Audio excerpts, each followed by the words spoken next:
હાર્દી છે. હું HKGC માં ભણું છું. તારો ફેવરિટ કલર કયો છે? આ હું પૂછીશ. આ બધું હા મારો ફેવરેટ કલર છે પિંક. કેમ પિંક? પિંક કેમ ગમે છે બહુ? કે પિંક ફ્રોક કે પિંક શૂઝ કે શું છે તારી પાસે?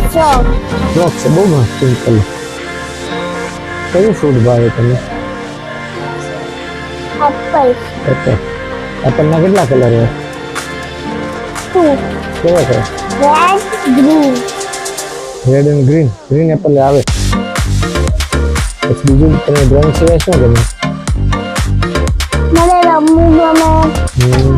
પછી રમવામાં મને ગમે તો ગોવા ગમે. ગમે તો ગોવા? ગેમનું નામ છે ઓકે.